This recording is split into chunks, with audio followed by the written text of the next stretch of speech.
గుంటూరు జిన్నా టవర్పై మరోసారి వివాదం చెలరేగింది. జిన్నా టవర్ బానిస చిహ్నమన్నారు ఏపీ బీజేపీ చీఫ్ మాధవ్ వ్యాఖ్యల్ని తప్పుపట్టారు వైసీపీ నేత గులాం రసూల్. జిన్నా స్వాతంత్ర సమరయోధుడు అంటూ బీజేపీకి కౌంటర్ ఇచ్చారు. వైసీపీ నేత రసూల్ వ్యాఖ్యలపై బీజేపీ నేత జయప్రకాష్ ఆగ్రహం వ్యక్తం చేశారు. జిన్నాను ప్రేమించే వాళ్లు పాక్కు వెళ్లిపోయి ఉండొచ్చు అంటున్నారు బీజేపీ నేత జయప్రకాష్. గుంటూరు జిన్నా టవర్ పేరు మార్చాలంటూ ఏపీ బీజేపీ చీఫ్ మాధవ్ని కోరారు స్థానికులు. గతంలో ఆ ప్రయత్నం జరిగిందని, కానీ ఆగిపోయిందని మాధవ్ దృష్టికి తీసుకెళ్లారు.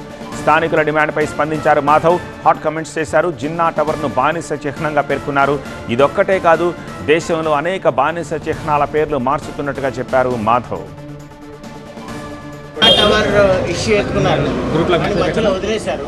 ఆ జిన్నా పేరు మార్చి హమీద్ మీనార్ అని పెడితే బాగుంటుందని గతంలో మనం ఫైట్ చేసాం.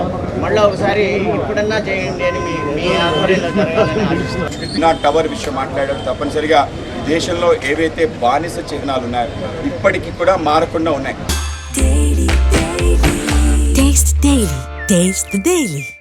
మన ప్రాంతంలో కూడా, ముఖ్యంగా గుంటూరులో కూడా మనకు సాధారణంగా ఎవరైనా మన ఇంటిపై దోపిడీ చేసి మనని ఆక్రమించుకొని తన పేరు పెట్టుకున్న తర్వాత ఈ యొక్క ఇల్లు ఖాళీ చేసి మనకు అప్పచెప్పిన తర్వాత మనని ఎవరైతే దురాక్రమణ చేశారో, మనని బానిసగా చేశారో వాడి పేరు పెట్టుకొని విర్రవీగే జాతి ప్రపంచంలో ఏదీ లేదు.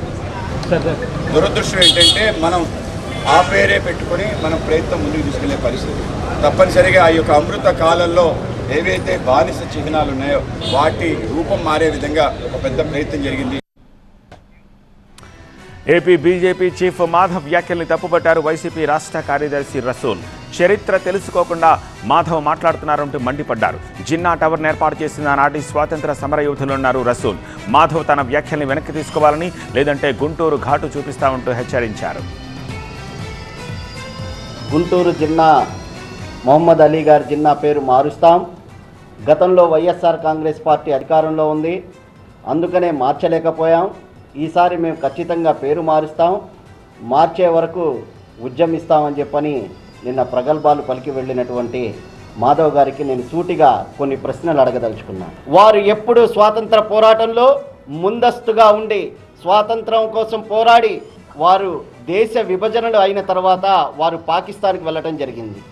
వారు ఈ దేశానికి ఎన్నో సేవలు చేశారు, వారి స్వాతంత్రం కోసం పోరాటం చేశారని చెప్పని స్ఫూర్తితో అనేక మంది ఆ రోజు వారితో పాటు పాల్గొన్నటువంటి స్వాతంత్ర సమరయోధులు వావిలాల గోపాలకృష్ణ గారు లాంటి వారు, ఎన్జి రంగా లాంటి వారు, వాల్కాట్ దాదా లాంటి వాళ్ళు కలిసి వారి యొక్క చిహ్నంగా జిన్నా టవర్ను ఏర్పాటు చేయటమే కాకుండా ఆ యొక్క ప్రారంభోత్సవాన్ని కూడా వావిలాల గోపాలకృష్ణ గారు కూడా ఆ యొక్క ప్రారంభోత్సవాన్ని చేసినటువంటి చరిత్ర ముందుగా మీరు తెలుసుకొని మాట్లాడాల్సినటువంటి అవసరం ఎంతైనా ఉంది. వైసీపీ నేత రసూల్కి స్ట్రాంగ్ కౌంటర్ ఇచ్చారు బీజేపీ నేత జయప్రకాష్.